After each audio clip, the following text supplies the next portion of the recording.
The Homeless Man Who Saved a Billionaire's Daughter. Chapter 8. Betrayal at the Mansion.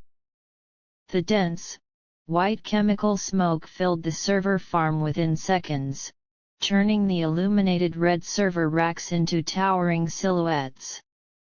Screams of pain echoed through the subterranean chamber as the mercenaries scrambled to rip their blinded night vision goggles off their faces.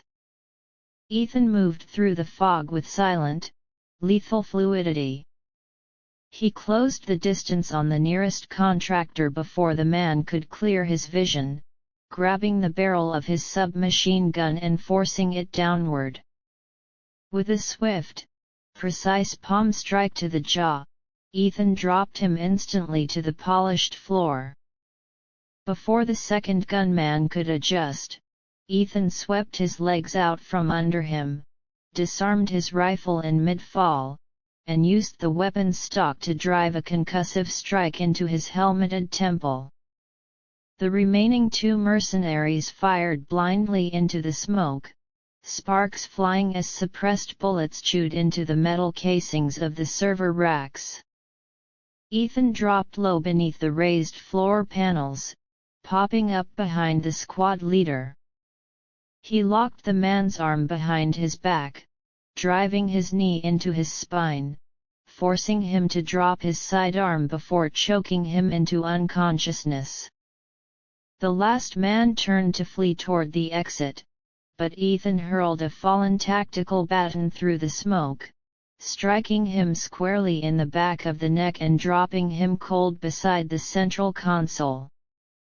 Within 45 seconds, the room fell silent again, save for the low hum of the cooling fans and the frantic red flashing of the compromised mainframe. Ethan didn't waste a second. He rushed back to the master terminal where David Chen was cowering behind a server rack, weeping softly with his hands over his head. "Chen!" Ethan grabbed the engineer by the collar, pulling him to his feet. "Look at me.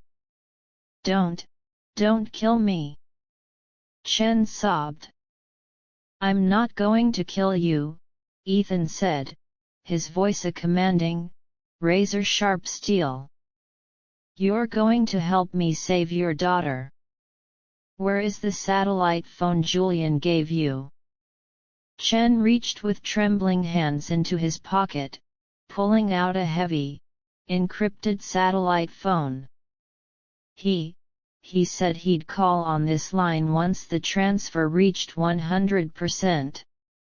Ethan snatched the phone, connecting a patch cable from the device directly into his portable quantum terminal. He brought up a high-level tracking diagnostic, the exact counterintelligence routine he had designed years ago to trace encrypted signal relays.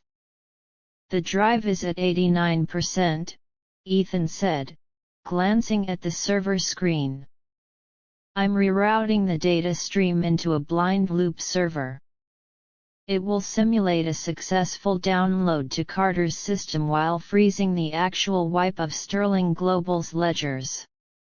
Ethan's terminal beeped sharply as the satellite phone picked up an incoming signal ping. The digital map on his screen zoomed in rapidly, crossing state lines before locking onto a coordinate in upstate New York, a secluded private estate owned by a holding company affiliated with Carter Industries. "I have the location," Ethan declared, grabbing his field terminal. "Your daughter is at Carter's retreat in Westchester. I'm dispatching an anonymous federal tactical tip now. They'll have a raid team on site in 20 minutes." Chen collapsed onto his knees, tears of overwhelming relief streaming down his face. Thank you, Commander. "Stay here and lock this room until NYPD arrives," Ethan ordered, slinging his rifle over his shoulder. Ethan tapped his earpiece to patch directly back to the Sterling Estate penthouse. "Marcus, I've neutralized the data center breach and secured a trace on Carter's command hub. How is the perimeter at the penthouse? Static hissed through the earpiece. No answer. Ethan froze, a cold knot tightening in his stomach. Marcus. Come in. Do you copy? Silence. Ethan bypassed the main radio frequency, patching directly into the penthouse's secondary internal security telemetry. A cascade of warning alerts flooded his screen. Warning: secondary firewall bypassed. Warning: master lockdown overridden from internal terminal. Warning: blast doors disengaged. No. Ethan whispered, his pulse spiking into overdrive. The breach at the data center had been a diversion. Julian didn't care if the virus succeeded or failed. It was designed to draw Ethan away from the penthouse, stripping Aria of her primary defense strategist. And the override couldn't have been executed from the outside. It required a master security key from inside the safe room suite. An insider. Not Chen. Someone far closer to Victor Sterling. Ethan sprinted out of the server vault, taking the subterranean stairs 3 at a time, bursting into the underground parking bay. He slammed his SUV into gear, the tires screaming against the concrete as he burst through the bay doors into the pouring rain, racing back toward Central Park at breakneck speed. 20 minutes later, Ethan crashed through the private entrance of the Sterling estate penthouse. His weapon was drawn, his eyes wide and lethal as he moved through the marble foyer. The grand living room was a scene of silent, terrifying destruction. The glass coffee tables were shattered. Bullet holes pitted the mahogany paneling, and 2 estate security guards lay unconscious near the hallway, disarmed and bound. Ethan rushed into the master safe room suite. Victor Sterling was slumped in an armchair, blood trickling from a sharp gash on his forehead. Arthur Pendleton, the chief of staff, was kneeling beside him, trying to hold a ice pack to Victor's head with trembling hands. Victor. Ethan rushed to his side, checking his vitals. Where is Aria?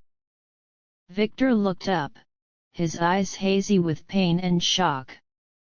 He reached out, gripping Ethan's coat with desperate strength. They took her, Ethan. They took my girl. Who took her? Ethan demanded, his voice a low, terrifying snarl. How did they breach the safe room? It wasn't a breach from the outside, Arthur stammered, his face pale as ash. It was Arthur's assistant, Miller, and Marcus's deputy officer, Vance. They had administrative clearance codes. They disabled the automated turrets from the internal console. Where is Marcus? Ethan asked sharply, scanning the room. Marcus fought them, Victor rasped, coughing violently. They shot him twice, in the chest. He was wearing his tactical vest, but the impact threw him down the elevator shaft. They loaded Aria into a unmarked medical transport van 10 minutes ago. Ethan turned toward the open blast doors.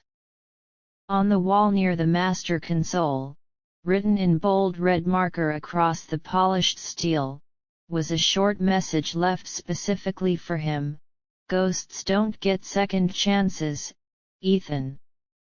Come to the docks alone, or the girl dies like Clara. Arthur looked at Ethan, his voice trembling with horror. Commander, they framed Marcus's team. The police are already receiving fake distress calls claiming you compromised the penthouse security. The NYPD thinks you kidnapped Aria." Ethan stood slowly, pulling off his damp jacket and dropping it to the floor. He didn't care about the police. He didn't care about the frame-up. The world around him faded into a singular, razor-sharp focus. Julian Carter had taken Clara 7 years ago because Ethan had relied on the law, on courts, and on corporate rules to protect what he loved. He was not going to make that mistake twice. Ethan reached into his tactical case, pulling out a heavy, military-spec assault harness, spare magazines, and a combat knife. He strapped them on beneath a dark leather jacket, his movements methodical and calm, the absolute stillness of a predator preparing for an execution. Victor looked up from his chair, seeing the terrible, cold purpose in Ethan's eyes. "Ethan, you can't go alone. They have a full garrison at the waterfront docks. It's a suicide mission." Ethan turned to look at Victor, his ice blue eyes burning with a light that made even the billionaire shudder. "I died 7 years ago, Victor," Ethan said quietly, chambering around into his sidearm. "Tonight, I just go home." Without waiting for sirens or permissions, Ethan Vance turned and walked out into the storm, embarking on a path of absolute destruction.